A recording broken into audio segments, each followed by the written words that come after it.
Hi guys, welcome to Office Blokes Reacts. I'm Clark Bent. I'm Office Bloke Mike. I'm Office Bloke Daz. I should have done that while you're taking a sip of your drink. I was just trying to put you off. No, I don't think it was funny anyway. It wasn't very funny actually. It would have been a lot funnier yesterday. It took me 24 hours to think of it. To be honest, I wasn't listening to you. Standard. At the start, I had something I was going to say myself before. Oh, right, is that the way it is? Shut up, Dave. But I forgot what it was. That's that why I the said, way oh. I'm the one who's got to think of something. It's dreadful. No, it's bugging me now what it was, so. I'm glad you forgot. You deserve it. What? Five ways British and American movie theatres are very different. Can you chime in on this, Office Bloke Daz? I'm not a massive movie theatre goer because people do me head in when I go there. Same. So I found when I lived in the Middle East, the movie theatres was somewhat different because they had you could recline and footrest, and they had proper cup holders where people come into your seats to serve you. And I was like, I'll have a bit of that. Oh, nice. You know what I mean? Like proper luxury. Yeah. When you got, American movie theatres, you always get the guy who thinks he's in the fucking movie who's sat right behind you. You know what I mean? Does you nothing. Yeah, you go, and then you go, girlfriend, and I'm like, shut up. I actually you don't saw. need that, do you? You don't need that. I did see a clip of an American movie theatre the other day where something was happening in the movie and everyone's going, no, don't do it, no. And I'm like, I couldn't cope with that. And that's why I stopped going. Someone opens a bag of crisps near me and I'm like, you're rustling too much. It's too early 20th century shite for me to go into the movies. I do go. Wait for it to come out and watch it on your TVs nowadays. I mean, when you had a TV that big, like a little 20-inch monitor, I get that. Yeah. But now you can get like a 65-inch TV at your home with cinema bass sounds and all that, and you get a bit better sound at home. Watch it at home. I think if you're gonna watch something like Avatar, that's the cinema. I'm not.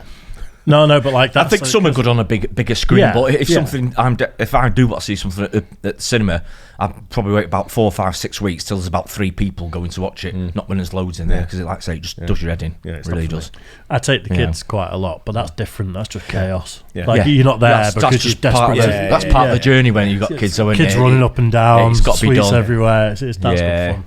But let's find out what Lawrence has got to say about it. 5 ways British and American movie theatres are very different.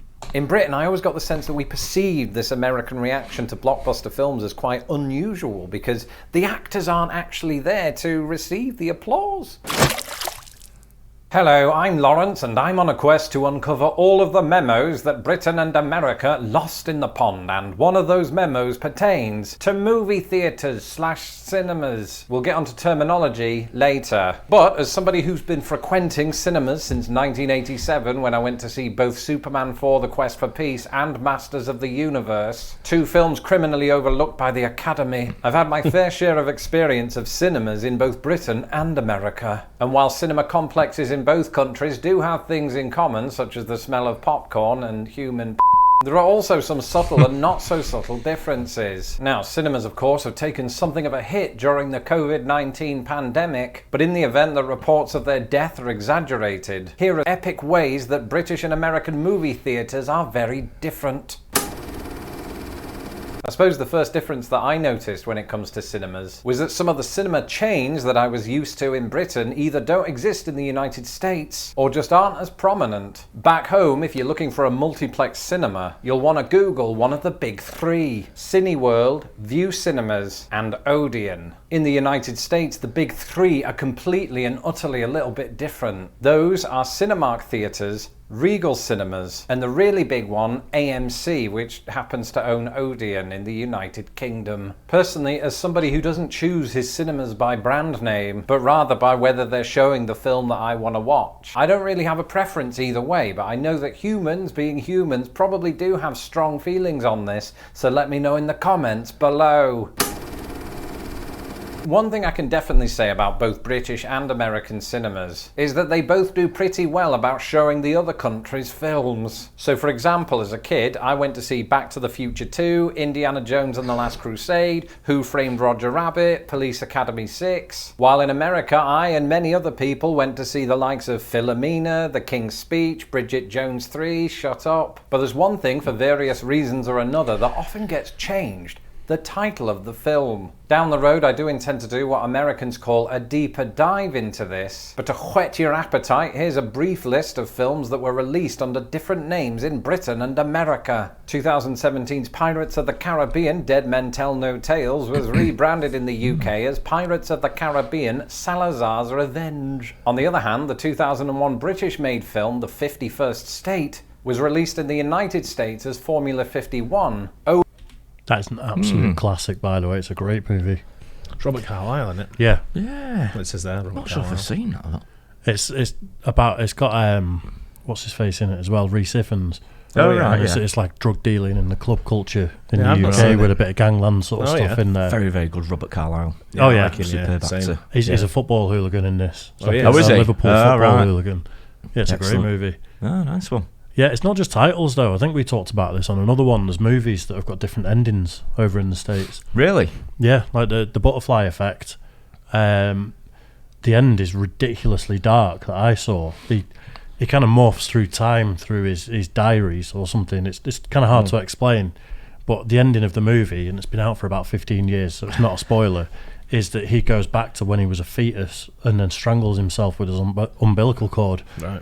That's literally, it's one of the darkest endings to I a think I movie remember you ever. talking about this before, actually. Yeah, and then like I showed it to someone saying how great the ending was, and it was a happily ever after Yeah. ending, and I was like, that's not it, and apparently that was the.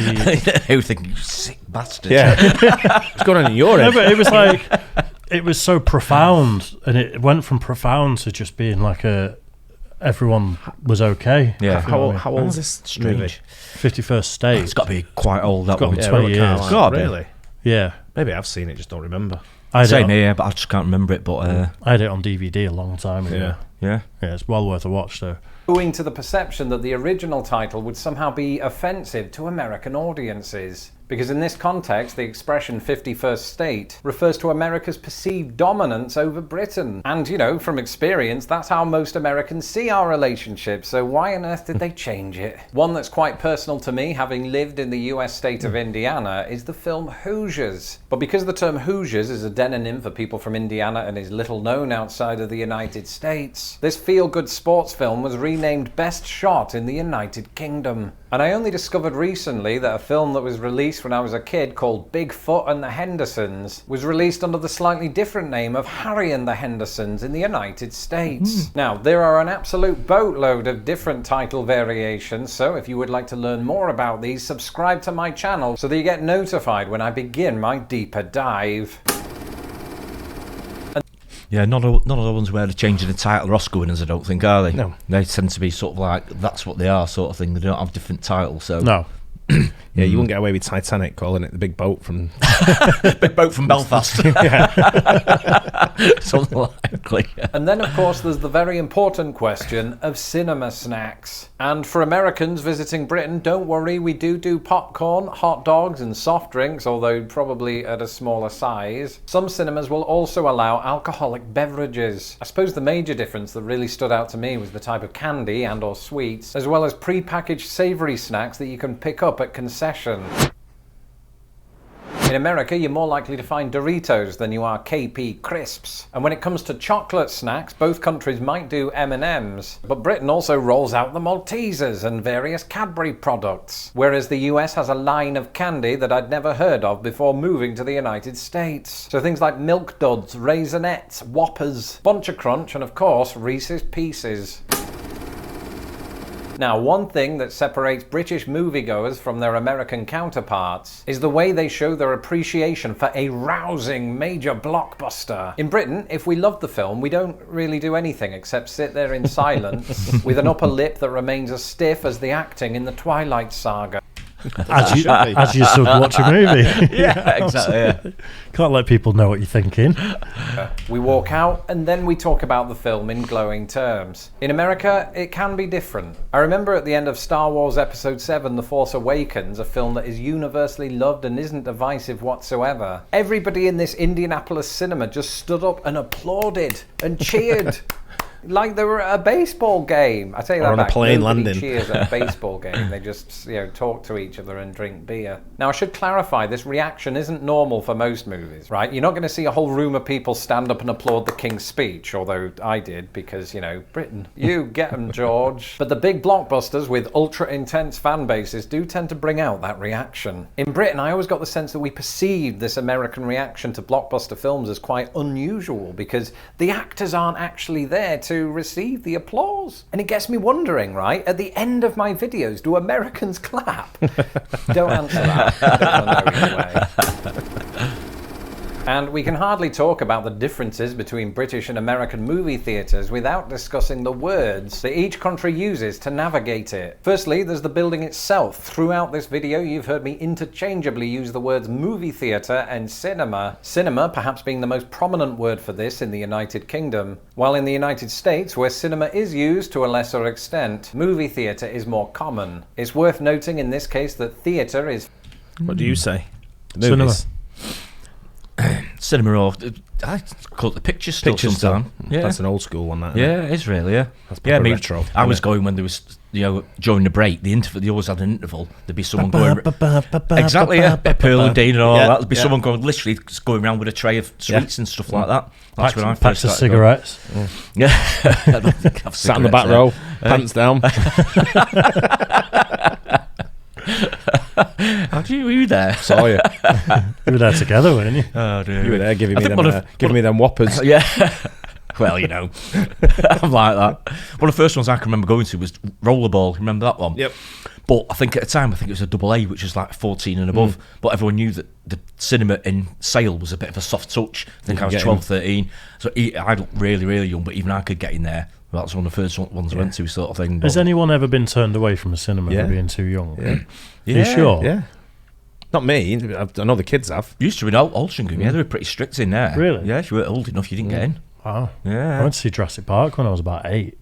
And I think that's 12. That's a you in it. It's a cartoon, in it? I think there was a 12, the first Really? one when it came out. I think so. Was it? Right, Because there's okay. some pretty graphic people getting eaten by probably dinosaurs. like a stuff, isn't there? PG, wasn't it? So you probably would with your Yeah. parents, I guess, if you were 8. I was pretending not to be with my parents. Yeah. Yeah.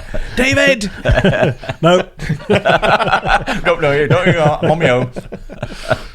famously spelled differently from how it would be in Britain, where we've retained the old French spelling. However, even though I knew this difference when moving to America, I was surprised to find that America often retains the old French spelling when referring to the type of theatre that has a stage with actors who can appreciate your applause. Of course, Americans might also simply say, "We went to the movies." And for me, an equivalent of this Try in to say the Britain movies. is when we Yeah. say, "We went to the pictures." Because, you know, a movie is just moving pictures. Either way, there's a pretty good reason that Brits are less likely to say the movies or movie theatre. And that's because we're less likely to use the word movie itself. Instead, we often refer to a movie as a film, or less commonly, a flick. And there are two other cinema-related words that are less commonly used these days, but were all the rage when I was a kid. The first is a word to describe a break midway through a film, in which, you know, you head to the loo or pick up extra refreshments, ideally not at the same time. In Britain, we always called this the interval, whereas in America, it's known as the intermission. And time was when cinema going was so popular that people would line up down the streets just to get in the building. In the north of England, a common refrain for this was, "We had to queue up around the corner." Whereas in America, it might be something like, "The line ran for 3 blocks." Contrary to popular belief, by the way, this likely didn't inform the origin of the word blockbuster, which seems to have derived from the name of an aerial bomb capable of destroying whole blocks of buildings. And, you know, maybe that gives rise to why people describe things like Superman 4: The Quest for Peace as a box office bomb. That's it for this episode. Let me know in the comments below if you frequented cinemas in either countries and what your thoughts were. I'm Lawrence Brown. You can follow me on Twitter at LostInThePondUS, and don't forget... Nice. Nice one. Nice, Larry. Yeah, excellent. Yeah, he always puts it in the terms where it makes you can differentiate with certain things. I think there's a lot of common terms that are used. Yeah. Both over here, because a lot of kids say the movies now. I think they think like film, pictures. I think that's probably going out, and Yeah, movie cinema. is definitely coming in a bit more. Yeah. I think- I'd go with that. Cinemas are for kids mostly nowadays. Like, I've been to kids' movies recently where you can't move. But you go to an adult movie, me and Ash go and see something, there's 4 other people in there. What sort of adult movie are you talking about? It's like X-rated. Debbie Does Dallas 3. There's only 2. Anyway, I missed one. Dave's in it. I won't be watching She does that one like then. she does like all the like people who don't really sort of like you see in sex movies. Gingers. Yeah, of course. Yeah. People wearing glasses. Grey hair. All right. All of us. What I go to actually keep me into is the Everyman Theatre. Yeah, I'm just going to mention that. I know a few people have been there, so it's really nice. I think get like a proper couch or something like that, and you can have drinks and stuff like that. You pay a little bit more, but it's supposed to be really, really nice. I've been inside the actual bar area there for a drink a couple of times, which is really nice. They do you can actually proper food, don't they? Yeah, they do proper like food, not and just stuff like nachos and popcorn. Yeah, you get proper food and you have your drinks there while you're watching the film and stuff like that. So definitely need to go there. It should be good. You can drink at the cinema. I take the kids to. Oh, can you? Yeah, right. Okay. They do beer. Yeah. The one I think I all do a thing now, don't they? But one of the best ones I went to, you got like what was called like a gold, I don't know what it was called, like Gold Circle or something like that, where this was in the UAE. And you actually went in and you went to you get like a lounge like you do at the airport when you fly in business class or first class, and you get the lounge. Yeah. You get a lounge like that. When you went in, they give you like canapes, walking around with canapes, a glass of champagne. And I was like, going to the cinema? Yeah. I'm like, I don't mind coming when it's like this. You know what I mean? You got your own you had your own cinema. You had like a Gold Circle cinema. Wow. So there's only about 20 seats in there, sort of thing. And they were all like recliners with the cups and the tray table came out and all that. It was proper. Going to watch Flash. Going to watch the Jackass movie. Yeah. There's canapes and champagne. That's what it was. I can't remember what movie I went to watch now with the kids. So I took the kids with me. Yeah. You know, because I just wouldn't do that on it. Yeah. It's not for me as like a date night or anything. I'm not going to the movies. Yeah. Sod that. Just ain't for me. Yeah. But he explains it well. Yeah, he does. Always yeah, puts it across as usual. Well. He's always bang on. Yeah. Great channel. Good. I hope you guys enjoyed it too. Don't forget like and subscribe. We'll catch you on the next one. Cheers, guys.